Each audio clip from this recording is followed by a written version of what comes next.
अस्सलामुअलैकुम। आज मैं आपको बुक D3 जिसका चैप्टर 3 है क्वाड्रेटिक एंड फ्रैक्शनल इक्वेशंस, उसकी एक्सरसाइज 3A का क्वेश्चन 1 कराऊंगी। क्वेश्चन 1 रीड करते हैं। Solve each of the following equations. Question 1 में हमें इक्वेशंस गिवन है जिन्हें हमें सॉल्व करना है। इसका पार्ट ए है x² + 7x - 18 = 0। यहाँ हमें क्वाड्रेटिक इक्वेशंस गिवन है और क्वाड्रेटिक इक्वेशंस वो इक्वेशंस होती हैं जिसके वेरिएबल की हाईएस्ट डिग्री स्क्वायर हो और जब हम इसको सॉल्व करें तो इसके आंसर भी 2 आए। क्वाड्रेटिक इक्वेशन को 3 मेथड के जरिए सॉल्व करते हैं। फर्स्ट फैक्टराइजेशन मेथड होता है, सेकंड क्वाड्रेटिक फार्मूला अप्लाई करके हम इसको सॉल्व करते हैं, थर्ड कंप्लीटिंग स्क्वायर मेथड होता है। यहाँ पे हम फैक्टराइजेशन मेथड यूज करेंगे, हम मिडिल टर्म ब्रेक करेंगे और हम मिडिल टर्म ब्रेक इस तरीके से करते हैं कि जो फर्स्ट नंबर है हम इसको लास्ट नंबर से मल्टीप्लाई करते हैं। जो इसका वेरिएबल है फर्स्ट x², इसके साथ कोई कोफिशिएंट नहीं है, मीन्स के 1 है, तो हम 1 को इस 18 से मल्टीप्लाई करेंगे।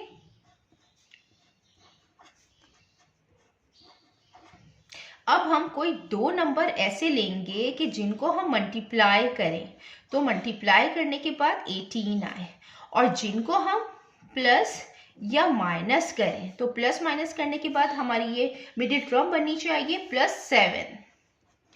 तो 9 2 टाइम 18 होता है, 9 मल्टीप्लाई बाई 2, 9 2 टाइम 18, और जब हम 9 को माइनस करेंगे 2 से तो 7 आएगा और साइन प्लस का आएगा क्योंकि बड़े नंबर का साइन आता है, तो यहाँ पे 9 के साथ प्लस है। अब हम इसको सॉल्व करते हैं। यहाँ पे x² आएगा प्लस मिडिल टर्म 7x से जो हमने ब्रेक की है इन 2 नंबर पे 9 और 2 में, तो 9x आएगा -2x आएगा और -18 एज इट इज आ जाएगा =0। अब हम इन 2 नंबर में से कॉमन लेंगे और इन 2 नंबर में से कॉमन लेंगे। इन दोनों में x कॉमन है, x कॉमन आ जाएगा। यहाँ पे x² है, 2x है, 1x बाहर आ गया, अंदर x आया, प्लस हमने इसमें x बाहर ले लिया है, अब अंदर 9 बचेगा। यहाँ पे जो कॉमन है वो माइनस साइन, और यहाँ पे हम 2 कॉमन लेंगे क्योंकि 2 के टेबल में 18 आता है, 2 9 टाइम 18, यहाँ पे 2 बाहर आ गया, अंदर x आया, ये माइनस माइनस प्लस हो जाएगा, ये माइनस माइनस प्लस हो जाएगा, 2 9 टाइम 18 हो जाएगा =0। अब हम एक दफ़ा x-2 को ब्रैकेट में लिखेंगे, x-2, और ये जो सेम ब्रैकेट है हम इनको 1 टाइम लिखते हैं, x + 9 =0। x के 2 आंसर आएंगे। एक दफ़ा हम x-2 को इक्वल करेंगे 0 क्योंकि ये जो प्रोडक्ट की फॉर्म है ये इक्वल है 0 के। एक दफ़ा हम x-2 को इक्वल लेंगे 0 के और एक दफ़ा x + 9 को इक्वल लेंगे 0 के। 2 माइनस हो रहा है x से, जब दूसरी साइड पे जाएगा तो प्लस की फॉर्म में आएगा, 0 + 2 तो 2 आएगा, +2। x की वैल्यू यहाँ पे 2 आई है, x = 2। यहाँ पे x + 9 = 0 है, 9 x से प्लस हो रहा है, जब दूसरी साइड पे जाएगा तो माइनस की फॉर्म में आएगा, -9 हो जाएगा। 0 - 9 तो ये -9 के इक्वल होगा। जो x की वैल्यू आई है, एक 2 आई है और एक -9 आई है, तो हम यहाँ पे लिख देते हैं -9 और 2, ये 2x की वैल्यू आई है। अब हम इसका पार्ट बी करते हैं।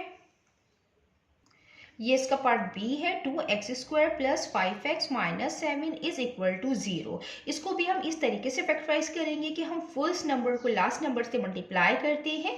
यहाँ पे फर्स्ट नंबर 2 है, हम इसको मल्टीप्लाई करेंगे लास्ट नंबर 7 से, 2 7 टाइम 14। अब हम 2 ऐसे नंबर लेंगे जिनको हम मल्टीप्लाई करें तो मल्टीप्लाई करने के बाद 14 आए, और जब हम उन्हीं दोनों नंबर को प्लस या माइनस करें तो हमारी ये मिडिल टर्म बननी चाहिए 5, और ये 5 प्लस में है। अब 2 7 टाइम 14 है तो हम 7 2 टाइम 14 करेंगे, और जब हम 7 को माइनस करेंगे 2 से तो 5 आएगा। यहाँ पे 7 के साथ प्लस है तो +5 आएगा। अब हम इसको यहाँ पे लिखेंगे 2x², और जो हमने मिडिल टर्म ब्रेक किए इन 2 नंबर में ब्रेक किए 7 और 2, तो यहाँ पे +7x - 2x - 7 = 0। अब हम इन दो टर्म में से कॉमन लेंगे और इन दो टर्म में से कॉमन लेंगे। इसमें जो कॉमन है वो x है, क्योंकि दोनों के साथ x है। यहाँ पे 2 अंदर 2 बचेगा, एक x बाहर आ गया, एक x आया, प्लस की साइन आ जाएगी और 7 आएगा क्योंकि इसका x बाहर आ गया। अब यहाँ पे माइनस साइन कॉमन है और कोई नंबर कॉमन नहीं है और कोई वेरिएबल भी कॉमन नहीं है, तो हम 1 कॉमन लेते हैं। यहाँ पे 2x आ जाएगा, ये माइनस माइनस प्लस हो जाएगा और 7 आ जाएगा। अब ये दो ब्रैकेट सेम आ गए हैं, मीन्स कि जो हमने फैक्टराइजेशन की है वो करेक्ट है। अब x माइनस 1 को हम एक ब्रैकेट में लिखेंगे और 2x प्लस 7 को, ये जो सेम ब्रैकेट है, इनको हम 1 टाइम लिखेंगे। अब ये दो प्रोडक्ट की फॉर्म है जो इक्वल है 0 के। अब हम एक दफा x माइनस 1 इक्वल करेंगे 0 के, इसमें 2x की वैल्यू आएंगी और एक दफा 2x plus 7 is equal to 0 होगा।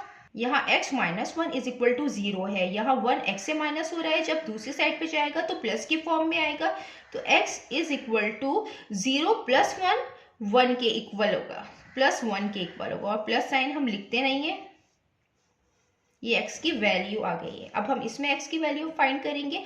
यहाँ पे 7 प्लस हो रहा है, जब दूसरी साइड पे जाएगा तो माइनस की फॉर्म में आएगा, तो 0 माइनस 7 हो जाएगा इज इक्वल टू -7। अब ये 2x से मल्टीप्लाई हो रहा है, जब दूसरी साइड पे जाएगा तो डिवीजन की फॉर्म में आएगा, तो -7/2 आएगा। ये x की वैल्यू है दूसरी।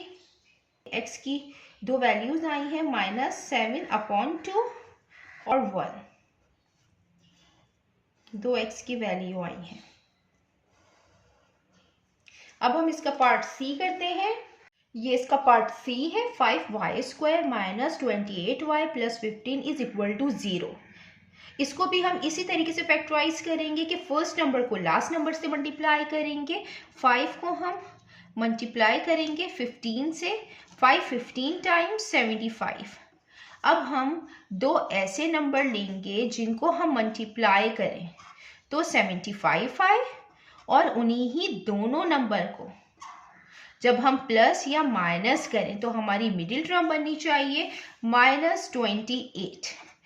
तो 25 3 टाइम 75 आता है, और 25 में जब हम 3 प्लस करेंगे तो 28 आएगा, लेकिन साइन प्लस का आएगा, हमें माइनस का साइन चाहिए, तो हम बड़े नंबर के साथ माइनस साइन लेते हैं। -25 और -3, ये माइनस माइनस प्लस हो जाएगा, साइन माइनस का आएगा, और 25 प्लस 3 28 आएगा। अब हम ये यहाँ अप्लाई करेंगे, 5y², और ये जो हमने मिडिल टर्म ब्रेक की है इन दो नंबर्स में की है, 25 और -3, तो -25y -3y प्लस 15, इसको हम एज इट इज लिखते हैं। यहाँ की भी साइन एज इट इज रहती है और यहाँ की भी साइन एज इट इज रहती है, ये चेंज नहीं होती है। अब हम इन दोनों में से कॉमन लेंगे। यहाँ पे 5 कॉमन है क्योंकि 5 के टेबल में 25 आता है, तो हम 5 कॉमन ले लेंगे, और दोनों में y कॉमन है, y कॉमन आ जाएगा। 5 बाहर आ गया, y² है, मीन्स के अंदर 2 y हैं, एक y बाहर आया तो एक y बचा। 5 टाइम 25 और y बाहर आ गया।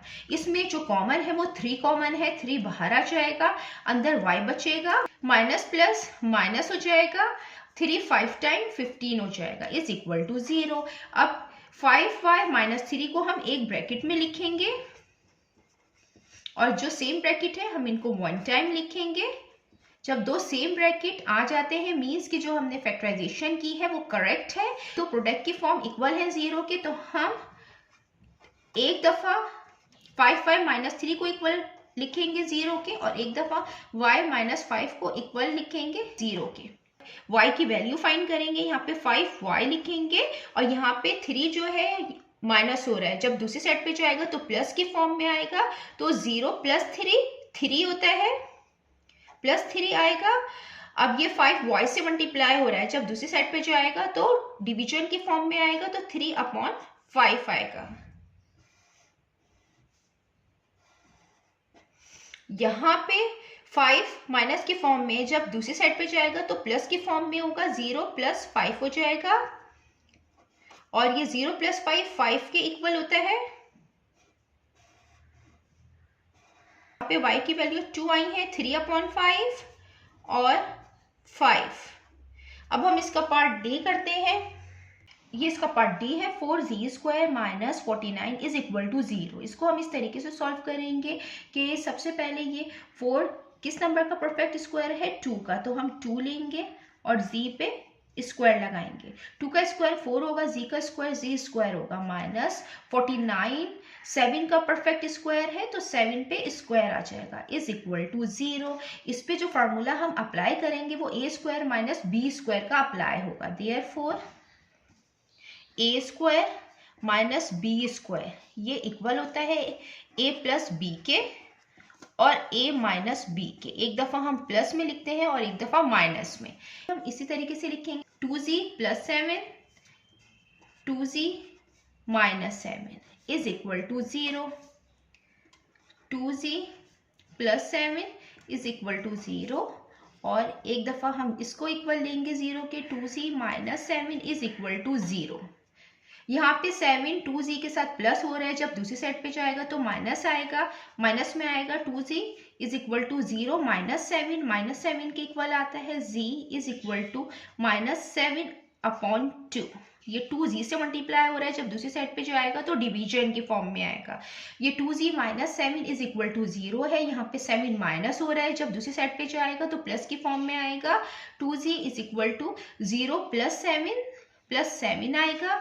2 मल्टीप्लाई हो रहा है z से, जब दूसरी साइड पे जाएगा तो डिवीजन की फॉर्म में आएगा, तो 7 अपॉन 2। तो z की दो वैल्यू आई हैं, एक माइनस 7 अपॉन 2 और दूसरी 7 अपॉन 2।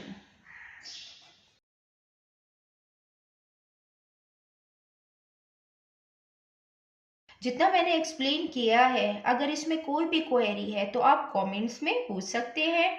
अल्लाह हाफिज़।